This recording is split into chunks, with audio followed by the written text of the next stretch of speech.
This is your next chapter, chapter 7, weather, climates, and adaptations of animals to climates.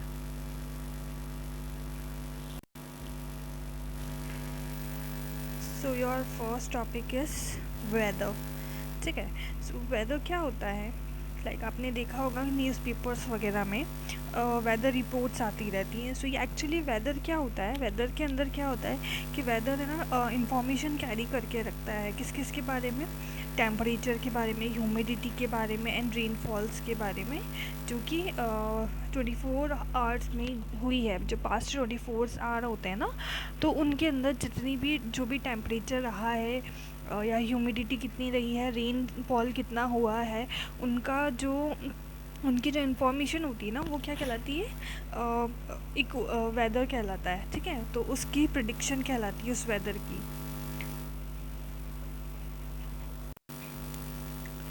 So humidity क्या होती है?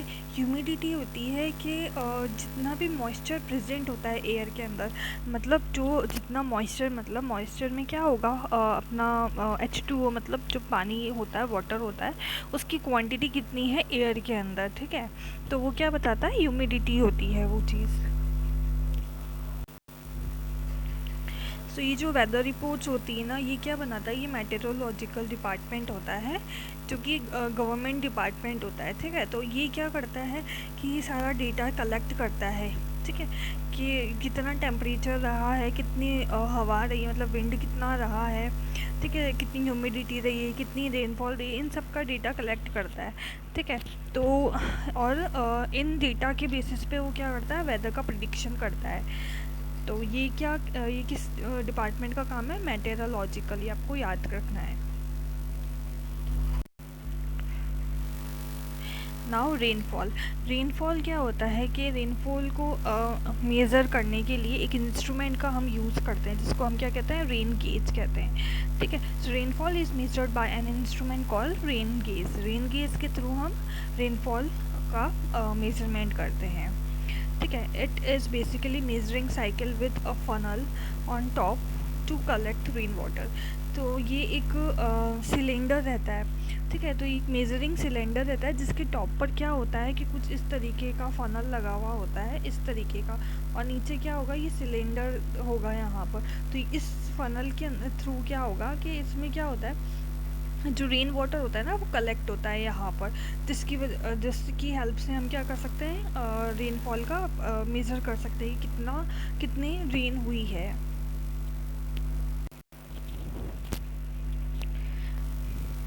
So, the maximum and minimum temperature recorded may be the same for some of the days. However, all the parameters are not same on any 2 days. Over a week there may be considerable variation. ठीक है, तो क्या होता है कि जो भी हर दिन का जो टेम्परेचर रहता है ना, मैक्सिमम टेम्परेचर कितना होगा या मिनिमम टेम्परेचर कितना होगा, वो क्या करता है, वेरी करता है. डे बाय डे वो वेरी करता रहेगा. बट ये जो पैरामीटर्स होते हैं ना, ये जो टेम्परेचर के मतलब जो वेदर के पैरामीटर्स होते हैं, वेदर के पैरामीटर्स क्या क्या होंगे, ये टेम्परेचर हो गया, ह्यूमिडिटी हो गई, रेनफॉल हो गया, विंड स्पीड हो गई, ये सब क्या होते हैं, पैरामीटर्स होते हैं. ये पैरामीटर्स क्या होते हैं कि सेम नहीं होंगे. ठीक है, तो ये क्या करेंगे, ये वाले पैरामीटर्स क्या होंगे, हर दिन में बदलेंगे. ठीक है, तो हर दिन, हर 2 दिन में, एक दिन में क्या होगा इनके अंदर, या फिर हर एक वीक के अंदर इनमें वेरिएशन आता ही रहेगा. The day to day condition of atmosphere at a place with respect to temperature, humidity, rainfall, wind speed etc. is called weather at that place. ठीक है, तो डे बाय डे का क्या होता है, जो ये डे बाय डे होता है ना, मतलब हर दिन का जो एटमॉस्फेयर होता है किसी स्पेसिफिक प्लेस का एटमॉस्फेयर. ठीक है, एटमॉस्फेयर के अंदर क्या पैरामीटर्स आ जाएंगे, temperature, humidity, rainfall, wind speed etcetera. तो किसी भी स्पेसिफिक जगह का जो भी पैरामीटर्स होते हैं, जो भी एटमॉस्फेयर होता है, वो उस जगह का क्या कहलाता है, वेदर कहलाता है. ठीक है, it's called weather at that place. ठीक है, the temperature, humidity and other factors are called elements of the weather. The weather of a place changes day after day and week after week, ठीक है। सो ये जो temperature होता है ना, जैसे टेम्परेचर हो गया, ह्यूमिडिटी हो गया, और जो अदर फैक्टर्स हो गए जितने भी जो आपने यहाँ पे पढ़े थे, रेन, विंड स्पीड और ये जो जितने भी फैक्टर्स होते हैं ना, ये क्या कहलाते हैं, एलिमेंट्स कहलाते हैं वेदर के, ठीक है। मतलब वेदर के ही ये अलग अलग छोटे छोटे पार्ट्स हैं, ठीक है। जो हमारा वेदर रहता है ना, वो हर एक जगह का अलग अलग रहता है। मतलब आज हमारे यहाँ का टेम्परेचर या फिर जो भी वेदर है वो अलग है, किसी और सिटी का अलग है, या फिर और किसी और जगह का अलग है। तो ये जो है ना, हर डे बाय डे हर एक जगह का जो वेदर रहता है ना, वो चेंज भी होता रहता है, डे बाय डे भी होता है, एंड वीक में भी चेंज होते रहते हैं। हर वीक अलग अलग वेदर कंडीशंस होती हैं।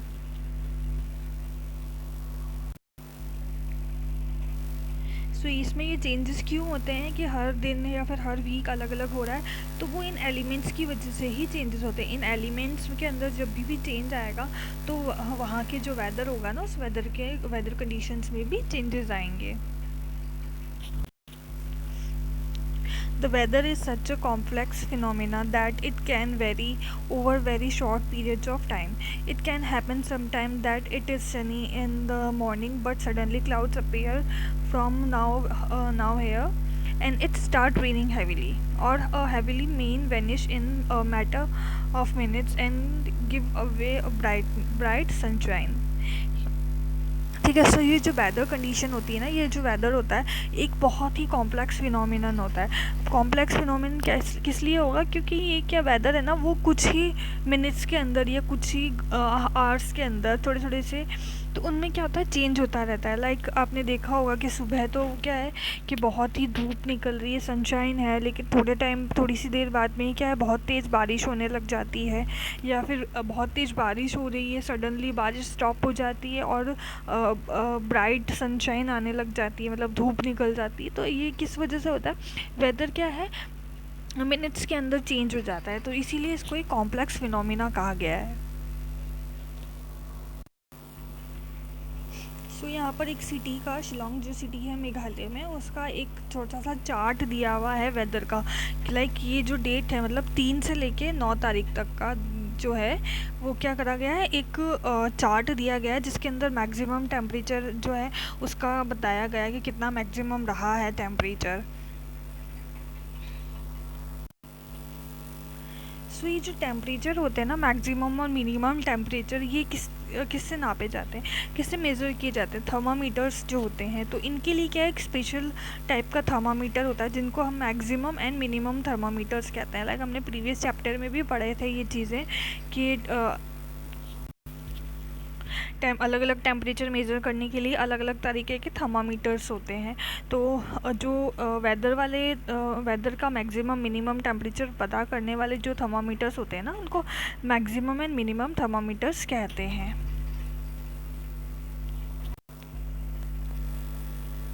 सो जो मैक्सिमम टेम्परेचर होता है ना किसी भी दिन का, वो कब अकर होगा, मतलब कब होगा, आफ्टरनून के अंदर, ठीक है।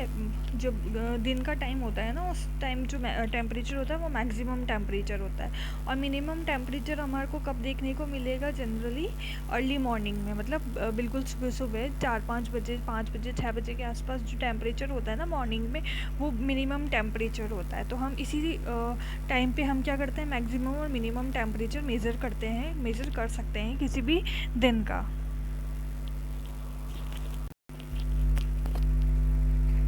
तो ये जितने भी चेंजेस आते हैं ना वेदर के अंदर, ये किस वजह से आते हैं, सन की वजह से। जो हमारा सन होता है ना, उसी की वजह से हमारे वेदर के अंदर कुछ ना कुछ चेंजेस आते रहते हैं। क्योंकि ये जो सन है ना, ये ह्यूज स्पेयर है, ठीक है, बहुत ही बड़ा स्पेयर है, मतलब बहुत ही बड़ा गोला है ये एक, जिसके अंदर क्या है, बहुत सारी हॉट गैसेस हैं जो कि बहुत हाई टेम्परेचर पे होती हैं, ठीक है। The distance of the sun from us is very large.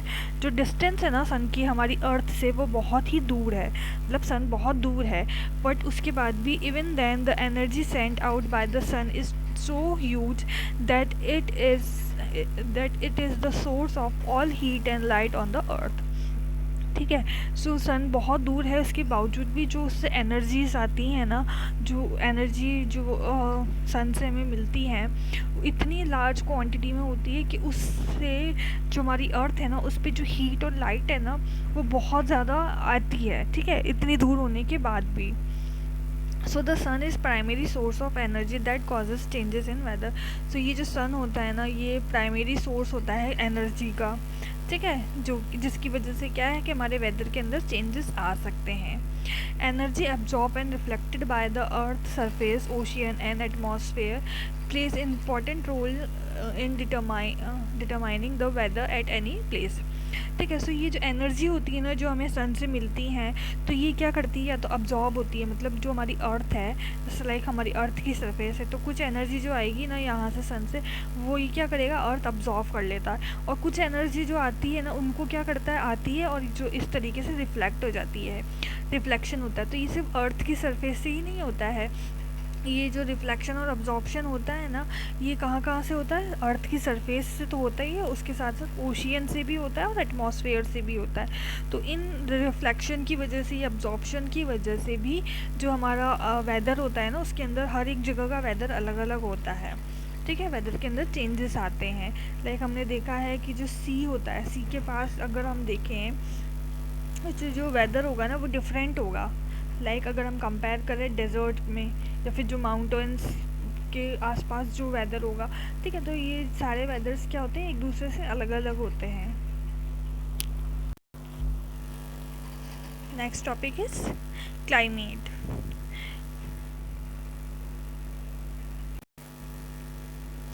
Meteorologists record the weather every day. The record of the weather have been preserved for the past several decades. These help us to determine the weather pattern at a place. The average weather pattern taken out over a long time, say 25 years, is called the climate of the place.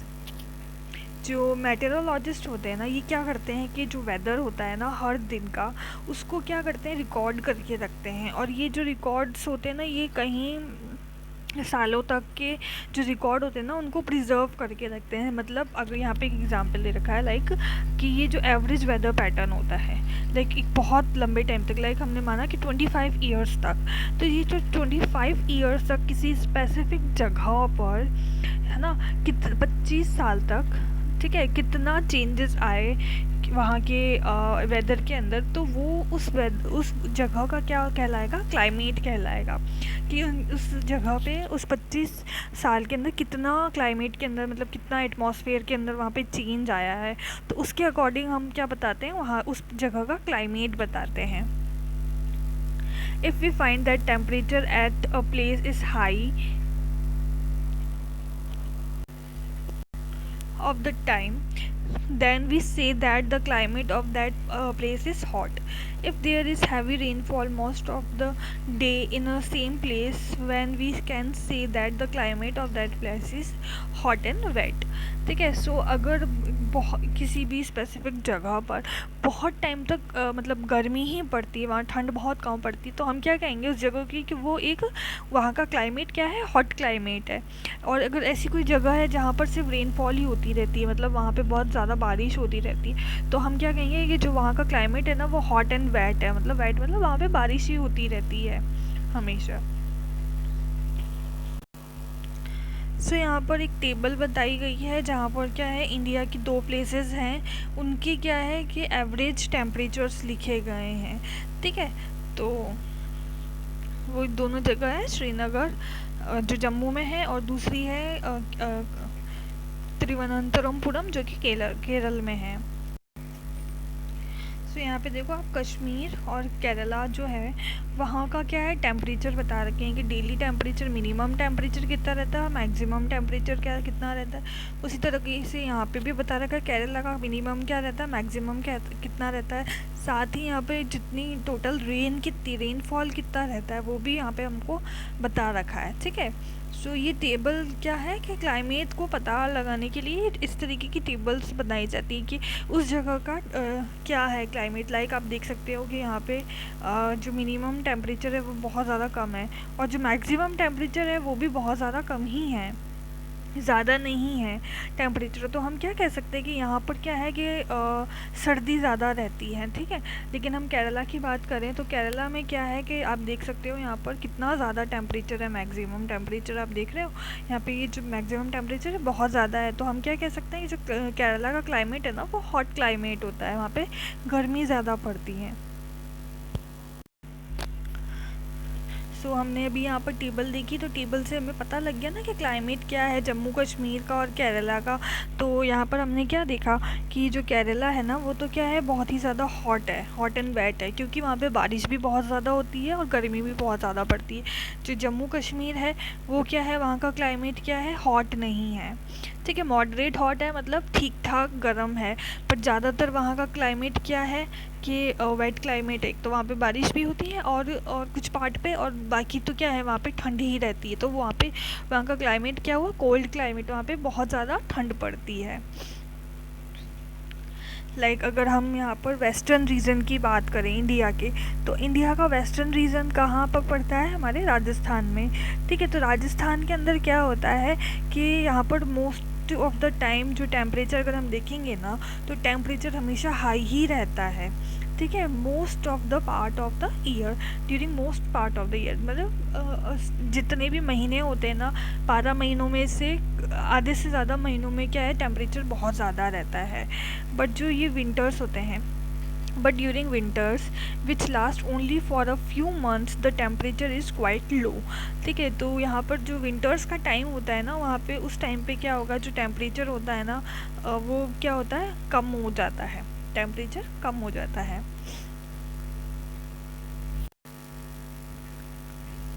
ठीक है। So this is the typical desert climate. So this region receives very little rainfall. This is the typical desert climate. It is hot and dry. The northeastern India receives rain for a major part of the year. Therefore, we can say that the climate of the northeast is wet. ठीक है। तो ये जो reason है western region, जो कि राजस्थान का जो रीजन है ना, यहाँ पर क्या है कि बारिश बहुत कम होती है। तो बारिश बहुत कम होती है तो यहाँ का क्या है, डेजर्ट क्लाइमेट है। डेजर्ट मतलब अपने राजस्थान में क्या है, मोस्ट ऑफ द पार्ट पे, मतलब कुछ भाग पर, कुछ पार्ट पर क्या है, डेजर्ट ही है। तो हम इसीलिए क्या कहते हैं कि जो राजस्थान का क्लाइमेट है ना वो हॉट एंड ड्राई है, क्योंकि हॉट इसलिए क्योंकि वहाँ गर्मी पड़ती है, और ड्राई इसलिए क्योंकि वहाँ पे बारिश नहीं होती है, ठीक है। एंड ईस्टर्न की बात करें तो ईस्टर्न साइड में क्या होता है, जो भी हमारा अरुणाचल प्रदेश हो गया, असम हो गया है, मेघालय हो गया है, ये जो ईस्टर्न पार्ट होता है ना, यहाँ पर क्या होता है कि बहुत ज़्यादा रेन होती है, ठीक है। तो हम क्या कह सकते हैं, जो नॉर्थ ईस्टर्न पार्ट है ना इंडिया का, वो क्या है, वेट है, मतलब क्योंकि वेट इसलिए क्योंकि वहाँ पे बहुत ज़्यादा बारिश होती है। So next topic is climate and adaptation. Climate has a profound effect on all living organisms. ठीक है। सो जो क्लाइमेट होता है ना, क्लाइमेट का क्या है, एक बहुत ही ज़्यादा इफ़ेक्ट पड़ता है वहाँ के जो ऑर्गेनिज्म जो उस पर्टिकुलर एरिया में रहते हैं उन पे। तो जो एनिमल्स होते हैं ना वो क्या करते हैं, अडेप्टिव हो जाते हैं उस जगह के, मतलब the animals are adapted to survive in the condition in which they live, ठीक है। तो वो यूज टू हो जाते हैं, जो भी एनिमल जो बहुत ही ठंडी जगहों पे जो एनिमल्स रहते हैं ना, उनको वहाँ पे रहने की आदत पड़ जाती है, या फिर जो एनिमल्स गर्म जगहों पे रहते हैं तो उनको वहाँ रहने की आदत पड़ जाती है। तो ये क्या होता है, अडेप्टेशन होता है उस क्लाइमेट का, जो एनिमल्स का अडेप्टेशन कहलाता है। Animals living in very cold and hot climate must process special features to protect themselves against the extreme cold और हीट, ठीक है। सो जो भी एनिमल्स जो ठंडी जगहों पे या फिर हॉट जगहों पे या फिर जो वहाँ पे कोल्ड क्लाइमेट होता है, ऐसी जगहों पे रहते हैं ना, तो वहाँ पर उनको सर्वाइव करने के लिए उनके अंदर ऐसे फीचर्स होते हैं उनकी बॉडी में, जिससे कि वो वहाँ पे इजीली सर्वाइव कर सकते हैं। तो वो क्या है, मतलब उतनी गर्मी या फिर उतना जो ठंड होता है ना, वो उसको क्या कर सकते हैं, सहन कर सकते हैं, ठीक है। तो इसी चीज़ को क्या कहता है, अडेप्टेशन कहलाता है ये।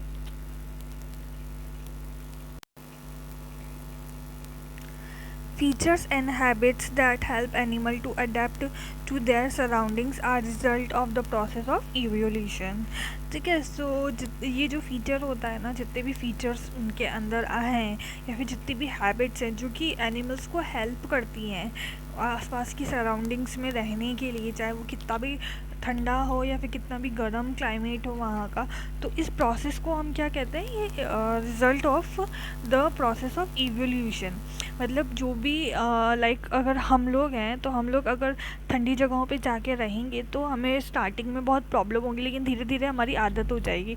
तो ये चीज़ क्या कहलाती है, इवोल्यूशन कहलाती है। तो जो एनिमल्स होते हैं ना, उनको भी क्या करते हैं, ऐसे फीचर्स दिए हुए जाते हैं और उनकी जो हैबिट्स होती है ना, वो उनकी वजह से क्या होता है कि वो उस जगह पे रहने के मतलब आदी हो जाते हैं, वो इजीली वहाँ पे सरवाइव कर सकते हैं। तो वो किस लिए होता है, क्योंकि उनमें ये जो फीचर्स होते हैं ना, ये इवोल्यूट हो जाते हैं। ठीक है,